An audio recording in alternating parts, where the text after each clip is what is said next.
Dan pendengar untuk kesempatan siang kali ini sudah terhubung melalui Zoom, kanal Zoom kami, dan Anda juga bisa mengakses melalui YouTube RRI Jogja Official ya. Beliau Bapak Erik Hadi Saputra. Oke, kita sapa. Selamat siang. Assalamualaikum nih Pak Erik Hadi Saputra. Selamat siang, Waalaikumsalam Mbak Dina dan pendengar RRI Pro 1 dimanapun berada. Mbak Dina apa kabar? Iya, alhamdulillah juga tetap sehat, semangat ya Pak Erik. Dan seperti apa sih tanggapan Pak Erik paradigma bekerja ini? Silakan Pak Erik. Ketika masuk pada paradigma bekerja itu sekarang tinggal kita yang memilih. Apakah kita pendengar bekerja itu karena masih ingin dihargai orang lain? Apakah kita bekerja karena ingin dilihat oleh orang lain? Ya, atau bekerja itu memang komitmen kita.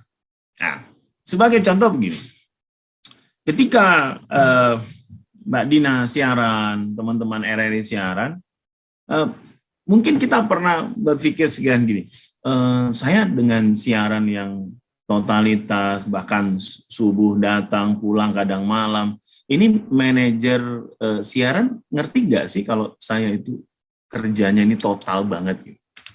Iya kan? Atau di instansi yang lain lah gitu ya, kita udah merasa bekerja kita sudah maksimal, lalu kita bilang, mereka tahu nggak sih kalau kita tuh bekerjanya mati-matian demi ini gitu.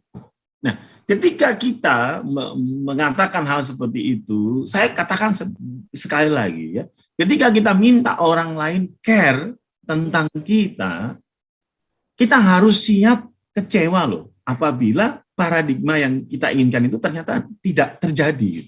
Karena kita ingin dihargai orang dengan pekerjaan kita, ingin orang itu mengacungi jempol dan memberikan pujian karena pekerjaan kita, lalu kita berpikir, mereka tahu nggak sih kalau saya ini benar-benar antusias gitu loh, paham nggak sih gitu. Dan ketika kita minta orang lain paham, harus siap kecewa kalau orang lain nggak paham. Ya, jadi balik lagi, bekerja totalitas itu kitanya, ya. Orang mau muji Mbak Dina, nggak muji Mbak Dina, itu bukan urusan Mbak Dina. Urusan Mbak Dina adalah komitmen dengan pekerjaan saya. Begitu ini jadwal saya akan komit sepenuh hati tentang pekerjaan saya ini. Orang mau bilang saya bagus, orang bilang saya nggak bagus, nggak ada urusan.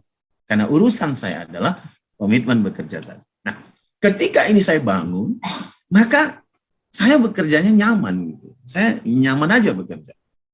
Tentu kita punya target ya. Kalau orang bekerja itu kan punya KPI, Key Performance Indicator yang dia harus capai. Nah, itu jelas ada. Tapi balik lagi, memang KPI itu akan mengarahkan kita kepada pekerjaan kita saja. Lalu pertanyaannya adalah bagaimana dengan lingkungan kerja kita yang lain? Kalau kita bekerja hanya mencapai target kita, dan orang lain yang ada di sekeliling kita, akhirnya kita cuek dan tidak mau membantu mereka dan nggak care pada mereka. Balik lagi, sebagai manusia yang berada pada zona sosial, kira-kira kita disenengin nggak sama yang lain? Belum tentu kan? Justru kecerdasan sosial itu ketika kita lebih care sama yang lain, udah apa yang bisa tak bantu Mbak, kurang apa, nah itu kan orang senang yang kayak gitu, walaupun mungkin itu kita lakukan buat KPI-nya dia, buat target kerjanya dia, tapi kita membantu. Nah, ada kalimat gini, udahlah, orang yang rajin ya dengan nggak rajin itu sama aja kok, tunjangannya sama kok ya. Saya harus menguatkan. Orang yang rajin dengan yang tidak rajin tidak sama. Kalau kita lihat ukurannya adalah pendapatan uang yang dia dapatkan dari kantor, dari sesuatu, mungkin sama. Tapi beda dengan kebaikan yang akan dia terima. Tuhan pasti akan senang pada orang yang berbuat baik. Kebaikan itu pasti akan diberikan kepada orang yang berbuat baik. Nggak akan pernah tersia-siakan. Investasi baik itu nggak usah disesali. Pasti pendengar sekalian akan itu. Ya, nggak dapat langsung ke kita, ke anak-anak kita, ya, ke lingkungan kita, ke circle kita, dapat yang baik-baik. Jadi kalau orang menyesal karena dia pernah berbuat baik, ya dia sebenarnya menyesali investasi yang sudah dia lakukan sendiri. Jadi bantu saja orang lain bekerja itu. Nah, ketika bekerja itu masuk ke dalam kaidah sepenuh hati, panggilan jiwa, ibadah, apalagi ini ya, bekerja adalah kita kaitkan sebagai bagian dari kebaikan dan mungkin ibadah saya, maka orang bekerjanya apa yang terjadi? Antusias, senang bantu orang lain. Lihat Mbak Dina sibuk banget, aku bisa bantu apa? Oh ya, aku bantuin ini. Oke Mbak, siap loh. Kita kan jadi senang kan? Kita kan jadi, kita nggak traktir dia makan, tapi kita bisa doain dia. Kamu sukses ya, lancar ya rezekinya ya. Baik ya. Nah, kan jadi senang, enjoy. Terbukti kan? Apa yang didapatkan pendengar orang yang kayak gini? Yang didapatkan orang yang bekerja sepenuh hati kayak gini, itu adalah kebahagiaan, happiness, ya, kesenangan. Jadi siaran itu enjoy gitu loh. Jadi kalau orang dengar itu enjoy, jadi beraktivitas, orang lain tuh sangat suka. Tapi beda ketika bekerja itu hanya sekedar ingin dihargai, apalagi ingin diapresiasi, dan marah ketika apresiasinya nggak ada. Marah lagi kalau apresiasinya tidak sesuai biasanya. Misalnya nih, kita jadi MC, kalau penyiar RRI kan ada yang jadi MC. Wah, pernah suatu ketika jadi MC, sekali MC dibayar 2 juta misalnya. Lalu mikir, wah, berarti standar saya MC udah 2 juta ini. Ya kan? Ketika ada orang ngasih 250.000, marah dia. Ketika ada orang ngasih 500.000, marah dia. Karena dia udah punya pandangan, oh saya standarnya 2 juta, MC 2. Nah, kalau kita balikkan lagi Mbak Dina, emang yang ngasih standar siapa? Siapa yang ngasih standar? Ya kan? Loh, jangan lalu sombong. Dulu kita biasa kok dengan sesuatu yang kecil-kecil. Ketika kita diberikan lebih itu sebenarnya adalah kebaikan yang maha kuasa karena kita mau membantu orang. Dicukupkan dengan dikasih sesuatu yang lebih. Kan semuanya udah jelas dikasih jatahnya berapa. Oh masih sedikit, ditambahi dengan yang baik lagi. Kalau nggak wujud itu, sehat, ya, kesehatan yang baik.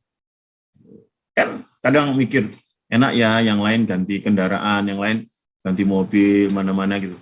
Nah kita merasa cukup dengan kendaraan kita. Di jalanan semuanya lancar, nyaman. Nah kalau hanya ukurannya itu, kebahagiaannya hanya, bekerjanya hanya atas itu berarti. Padahal lancar dalam perjalanan, tidak ada kendala, jauh dari musibah. Itu kan kebaikan kan.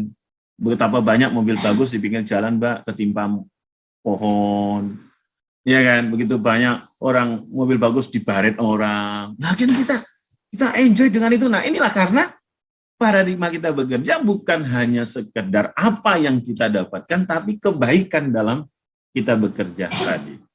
Itu jadi bikin kita jadi semangat aja, siaran mau jam berapa, enjoy aja, kecuali malam ya, mungkin lagu aja karena perlu tidur mungkin. Itu Mbak Dina. Oke, wah Pak Erik ini luar biasa ya Pak Erik motivasinya. Nah karena kadang-kadang juga tanpa sengaja banyak orang itu berharap bahwa apa yang sudah dilakukan itu bisa diapresiasi gitu Pak Erik ya. Padahal sebetulnya kalau bisa kita sadari bahwa ya kita bekerja baik aja gitu Pak Erik. Ya. Oke. Ya Pak Erik, kemudian satu hal yang juga ingin tadi menggarisbawahi yang Pak Erik sampaikan juga. Nah, bisa berada dalam satu tim ini kan menjadi satu hal yang vital nih Pak Erik, dimanapun juga kita bekerja, berada dalam satu tim. Sepandai-pandainya dia, seluar biasanya dia, kalau tidak bisa bekerja sama dalam satu tim, maka akan menjadi hal yang buruk. Kadang-kadang tanpa disadari ini tidak dilakukan gitu Pak Erik. Nah biar tetap ingat, harus bagaimana dong? Ya, orang yang hanya main sendirian, nggak akan bisa jadi juara favorit kalau hanya ingin terkenal sendirian, nggak bisa. Pemain bola kalau hanya ingin tampil sendirian, golin sendirian, nggak akan bisa sukses. Bekerja juga gitu. Kita nggak akan bisa jadi Superman dengan hanya kita sendiri. Era saat ini kan kolaborasi kan, Mbak Dina. Ya. Ada orang lain di sekitar kita dan bisa jadi loh ya. Sebenarnya kan suksesnya kita juga tidak bisa lepas dari bantuan orang-orang di sekitar kita dan itu akan terus sampai kapanpun. Ya. Ketika kita mendapatkan sesuatu, pasti ada orang-orang yang berjasa dulu yang pernah bantu kita sehingga membuat kita bisa sukses seperti sekarang ini. Kalau yang paling pas itu adalah orang itu tolonglah berperan sesuai dengan porsinya dan mau memberi lebih. Itu yang pantas. Apa? Mau berperan dengan porsinya. Oh, untuk membuat tim ini jalan, pekerjaan saya adalah ini. Nah, Kalau ini sudah selesai, kira-kira untuk mempercepat ini bisa segera running, saya bisa ngasih tambahan apa ya? Saya bisa ngasih tambahan apa nih buat teman-teman ini gitu loh. Tanya mungkin temannya, Mbak udah selesai belum? Bisa tak bantu apa Mbak sini? Itu kan. Jadi nggak hanya aku udah selesai, dah yang lain terserah aja, yang lain pokoknya aku udah selesai. Nah, berarti egoisme yang ada dalam bekerja. Nah, orang yang kayak gitu sampai kapanpun orang nggak akan anggap, iya kan, biarin aja. Orang yang kayak gitu tuh akan tersisi dengan terlibat sendiri ya. Pak Erik sudah bergabung, kita terima dulu Pak Erik. Siap. Ya, oke. Yang sudah bergabung dalam pengaruh utamaan gender. Selamat siang. Ya, alhamdulillah. Assalamualaikum. Waalaikumsalam warahmatullahi wabarakatuh. Pak Hasan di Pleret. Pak Hasan. Apa kabar Pak Hasan? Alhamdulillah. Sehat Pak. Itu tadi temanya mengkaji suatu wajib dalam paradigma bekerja pada bulan puasa kan. Iya. Apakah pembelajaran perlu ditumbuhkan hal belajar dari sesuatu secara rutinitas yang salah satunya tentu dengan niat. Kalau orang berniat itu tentu apapun halangan tetap terlaksana. Tapi kalau tidak niat, walaupun seringan apapun tetap tidak akan terjadi. Kalau tidak begitu. Betul. Membiasakan rutinitas. Jadi tentunya bagaimana menurut sudut pandang Mas Erik ya. Jadi salah satunya yang rutinitas berjalannya otomatis dan secara refleksi. Apapun kalau kata orang dapat berjalan sendiri dalam tidak sadar, namun secara otomatis dilakukan. Walau dalam suasana apapun, seperti orang berpikir kalimat la ilaha illallah, walaupun dalam sakaratul maut, tentu otomatis berjalan sendiri dan melaksanakan dengan ucapan tersebut. Begitu Mas Erik. Bagaimana Mas Erik? Terima kasih Pak Hasan. Ya, terima kasih banyak Pak Hasan. Selalu Pak Hasan. Waalaikumsalam. Baik, terima kasih. Di belakang Pak Hasan mungkin untuk yang akan bergabung masih kami nantikan. Anda bisa bergabung ke 580-333 ataupun juga melalui WhatsApp kami 081127111111 nanti akan ditanggapi oleh beliau Bapak Erik Hadi Saputra. Yuk silahkan untuk Anda akan bergabung. Ada WhatsApp juga nih Pak Erik, yang saya bacakan ya. Baik, terima kasih untuk Mbak Winda di Cetis Bantul ini, Pak Erik. Mbak Winda. Mbak Winda, terima kasih banyak. Konsep bekerja dengan ikhlas itu yang seperti apa, Pak? Untuk konsep bekerja yang ikhlas itu. Mungkin ditanggapi dulu Pak Erik, Pak Hasan, dan juga Mbak Winda di Cetis Bantul. Ya, terima kasih. Pak Hasan, memang ketika segala sesuatu dilakukan rutin, dia akan menjadi refleks. Nah, ketika itu refleks itu karena kita sudah sangat terbiasa dan sudah tersimpan dalam alam bawah sadar kita. Ketika kita kaget, maka yang keluar adalah kata-kata yang baik. Ya kan? Ketika kita sedih, maka gimana caranya supaya kita segera move on dari itu semua? Ya, maka kita ingatlah hal-hal yang bahagia, hal-hal yang senang. Tapi balik lagi, salah satu yang bikin hati tentram itu adalah dengan tadi yang Pak Hasan bilang tadi, ala dzikrillahi tatmainnul qulub. Jadi sesuatu yang memang ingin tenang itu harus banyak berzikir, mengingat nama Allah, mengingat Tuhan itu dengan mungkin kalau teman-teman yang Muslim dengan astagfirullah, kemudian itu membuat hati menjadi tenang. Ada satu riset ini Mbak Dina yang dilakukan oleh seorang profesor namanya David R. Hawkins ya. David R. Hawkins ini seorang dokter spesialis jiwa, namun banyak meneliti tentang psikologi manusia. Puluhan tahun dia meneliti tentang bagaimana pikiran dan emosi menyatu. Bahasa mudahnya adalah David R. Hawkins ini kayak meneliti bagaimana mengilmiahkan spiritualitas. Nah, ternyata dia memberi frekuensi. Orang yang ini ada kaitannya dengan Mbak Winda juga, Bu Winda juga. Yaitu bagaimana orang itu berada pada frekuensi. Ternyata pikiran dan emosi manusia itu ada frekuensinya. Jadi nggak hanya siaran RRI aja yang ada frekuensinya. Jadi manusia itu juga ada frekuensinya. Dari 1 sampai 1000 Hz. Nah, ternyata dia katakan, saya sudah banyak nemui orang di seluruh dunia. Orang yang berada dalam frekuensi pikiran dan emosi di atas 200 Hz, ini adalah energi positif.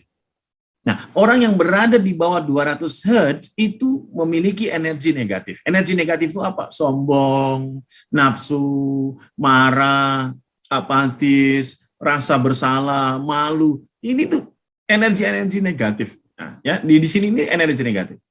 Nah, sementara di atas 200 Hz itu dari semangat, encourage, kemudian menerima. Nah, menerima itu bersyukur. Itu frekuensinya 350 Hz. Nah, zona ikhlas itu adalah berada di antara 200 Hz sampai 1000 Hz. Nah, kenapa orang ikhlas? Ini nanti kalau dibilang nafsu, dia masuknya mutmainnah atau energi positif yang menerima. Jadi, kenapa orang itu akhirnya bisa ikhlas? Karena dia menerima. Acceptance. Dia bersyukur dengan menerima keadaannya. Mbak Dina dan dengar Pro 1 tahu ya, Yogyakarta tahun 2021 itu ada datanya, adalah provinsi paling tinggi di Indonesia dengan angka harapan hidup panjang. Di Yogyakarta itu rata-rata usia harapan hidup itu paling tinggi di Indonesia sampai 75 tahun. Ini rata-rata loh. Jadi memang orang Jogja itu usianya panjang-panjang dan usia panjang ini karena bahagia. Tapi ada data yang luar biasa juga ini yang menjadi catatan. Saya lihat di situsnya Bapeda jogjaprof.go.id, di Yogyakarta itu masih ada sekitar 500-an ribu orang yang berada dalam garis kemiskinan. Mbak Dina mulai nangkap nggak? Iya.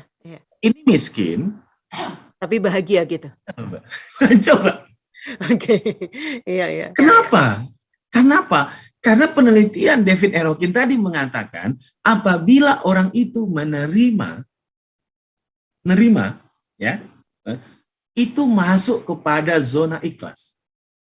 Dan ketika dia zona ikhlas, yang muncul adalah happiness. Jadi ketika orang menerima, merasa cukup, enggak apa-apa, udah cukup kok, nggih, sampun, niki nggih, cekap, makasih, ya ini nerima saja, udah baik, yang lain masih banyak yang kurang kok, saya udah penting. Loh, ternyata apa yang terjadi? Akhirnya kan yang muncul ketenangan batin toh, Mbak Dina. Iya. Penghasilannya kecil loh. Bahkan kategori miskin itu ya, itu adalah pengeluaran per kapita per bulan, itu jumlahnya 488.000, masih di bawah 500 loh Mbak Dina. Wow. Padahal 500.000 ya bagi pegawai RRI itu hanya sekali makan di resto. Pak Erik lah.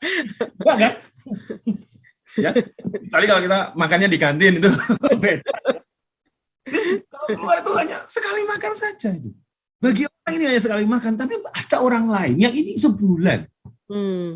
Tapi mengapa kok mereka itu usianya panjang berkana? Saya melihat dari penelitiannya David R. Hawkins ini, itu karena ada sisi menerima, bersyukur, dan itu jelas, ya. Ingatlah aku akan mengingatmu, kata Allah itu. Ingatlah aku akan mengingatmu. Bersyukurlah kepadaku, jangan pernah pungkiri, gitu loh. Jadi banyak ya disyukuri, sedikit ya bersyukur, gitu. Itu jadi tenang badannya, itu jadi enak. Sehat kayak Mbak Dina ya, sehat, sehat, Mbak Winda sehat. Jadi zona ikhlas tadi salah satunya Mbak Dina itu adalah acceptance, menerima. Nah itu menerima. Baik, Pak Erik, tampaknya sudah ada yang bergabung. Kita terima untuk yang bergabung ya di kesempatan kali ini. Oke, terputus ya. Silakan untuk Anda pendengar, masih ada waktu untuk kebersamaan kita, tentunya dalam pengarus utama gender 5803333 ataupun juga untuk WhatsApp kami di 0811271111. Silakan untuk yang akan bergabung di kesempatan kali ini juga masih kami nantikan. Mbak Nanda di Jokonalan ini Pak Erik. Masih ada 3 WhatsApp yang bergabung ya. Nah, bagaimana bila kita bekerja di bidang yang tidak sesuai passion kita, tapi terpaksa karena butuh gajinya, butuh gajinya gitu Pak Erik, butuh duitnya gitu maksudnya. Oke, yang sudah bergabung kita terima dulu ya Pak Erik ya. Dalam pengarus utama gender, selamat siang. Iya. Bu Herlina. Ibu Herlina ya. Di mana ini Ibu? Bantul. Oke, silakan Bu Herlina. Ya. Pak Erik saya suka dengan motivasinya Pak Erik. Terima kasih, Mbak Lina. Di radio yang dulu sampai sekarang. Iya. Dimanapun Pak Erik kok ya ketemu juga. Alhamdulillah. Saya hampir 70, tapi kok ya. Alhamdulillah, sehat Mbak Lina. Kaki. 70 tahun. Agak susah jalan gitu. Gitu ada, saya cuma penyemangatnya apa harus begitu terus sampai tua gitu loh. Kemarin teteran itu baca Al-Quran karena kesenangan dengan aplikasi bahasa Arab ke Inggris, ada itu. Matur nuwun. Wow, luar biasa ini Ibu. Terima kasih, tetap sehat semangat ya Ibu ya. Terima kasih Mbak Rina. Waalaikumsalam warahmatullahi wabarakatuh. Wah, luar biasa nih Pak Erik ya. Kan Pak Erik untuk Mbak Nanda di Jokonalan dan Ibu Herlina di Bantul. Baik, Mbak Nanda di Jokonalan. Kalau memang Anda butuh gajinya untuk hidup lalu pekerjaannya Anda tidak suka, maka pilihannya gini. Kalau memang Anda tidak suka pekerjaannya dan Anda tidak nyaman, keluar saja. Tapi pertanyaannya balik, saya dapat penghasilan apa kalau saya keluar? Nah, kalau gitu, kalau Anda memang butuh pekerjaannya, mulailah mencoba mencintai pekerjaannya. Pak, mana tahu dengan kita mencintai pekerjaan itu dan kita senang dalam bekerja, maka yang muncul adalah zona ikhlas. Kalau zona ikhlas yang muncul dalam kita bekerja, nanti yang muncul banyak saja kebaikan yang kita akan dapatkan. Rezekinya akan bisa bertambah. Dari mana-mana yang kita nggak tahu. Ya, kalau nggak gitu perhatian akan meningkat, karirnya bisa meningkat. Nah, daripada kita kerja tapi nggak suka pekerjaannya, tiap hari mengeluh, dapat ngaji tapi susah.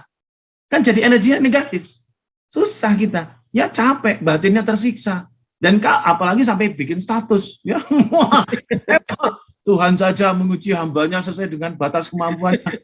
Bos menguji stafnya di luar batas kemampuannya. Tersiksa. Jadi pilihannya dua itu. Kalau memang tidak suka, ya pekerjaannya keluar, cari yang suka. Oh, tapi kan nanti penghasilannya gimana, Pak Erik? Nah, kalau memang tahu bahwa itu adalah sawahnya, ladangnya, penghasilannya, maka cobalah mulai mencintai pekerjaannya. Dengan cara apa? Dari rumah itu dibawa kondisi senang. Oh ya, aku senang. Oh, pokoknya senang banget. Yang bahagia yang dipikirkan. Jangan yang dipikirkan yang susah-susah. Nanti makin susah. Yang dipikirkan yang bahagia. Termasuk kayak Bu Herlina, sampai 70 tahun itu gimana itu? Itu Bu, itu alhamdulillah loh itu Bu. Itu luar biasa usia sampai menjelang 70 tahun sehat. Walaupun beraktivitas terbatas itu wajar orang tua. Tapi ingat Bu, kita kan ingin ya dalam aktivitas kita tuh ada terus yang bisa menambah kita kecerdasan. Kayak Bu Herlina masih nelpon di RRI, masih bisa menyampaikan pandangannya, pendapatnya. Nah, ini aktivitas sebenarnya menyenangkan. Kita ingat ya Mbak Dina ya, almarhum Dr. Ali Wafa ya.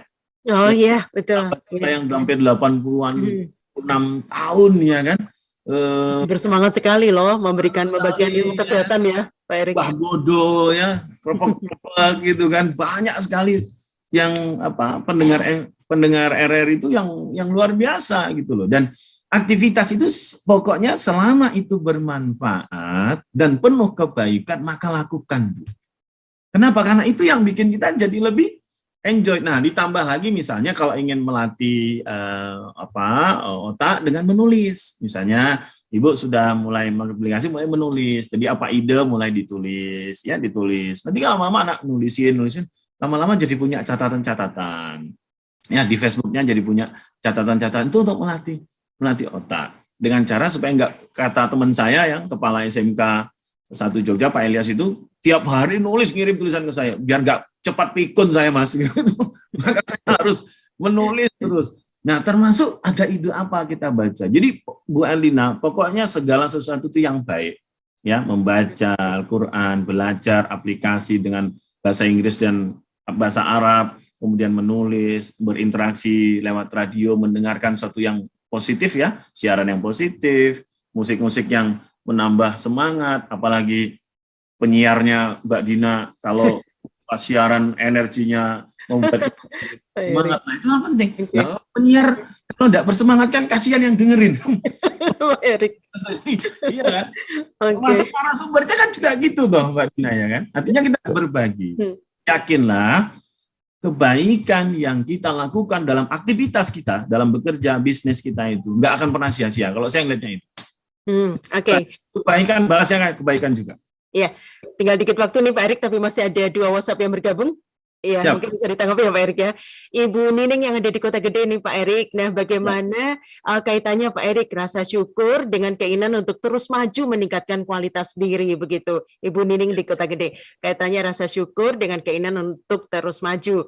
Kemudian terima kasih untuk Mbak Rika yang ada di Jakal. Nah, Pak Erik menyikapi punya rekan kerja yang nyebelin gimana nih Pak Erik? Oke. Silakan Pak Erik. Okay. Baik, meningkatkan rasa syukur itu adalah dengan cara pertama bisa dilafalkan. Lafalkan itu dengan cara alhamdulillah. Mulai dilafalkan. Rasa syukurnya, alhamdulillah ya, senang banget loh aku bisa masalahnya bisa selesai. Alhamdulillah ya masih dapat. Nah, kayak gitu diarahkan. Yang berikutnya adalah rasa itu dibangun lewat kebahagiaan. Kebahagiaan itu dibangun lewat kesetiaan. Yang dulu pernah kita bahas itu, Mbak Dina. Pertama, ialah berbuat baik. Jadi orang yang terus berbuat baik nanti karena dia bersyukur ingin baik terus gitu. Yang kedua adalah merasa cukup. Nah, bersyukur itu merasa cukup loh. Terima, oh ini udah baik, syukuri alhamdulillah. Yang ketiga, setia atas kecintaan berbagi sama orang lain. Karena saya bersyukur, saya ingin berbagi rasa syukur ini dengan berbagi kepada orang lain. Oh, itu nanti rasa syukurnya semakin meningkat. Setia berbuat baik, ya.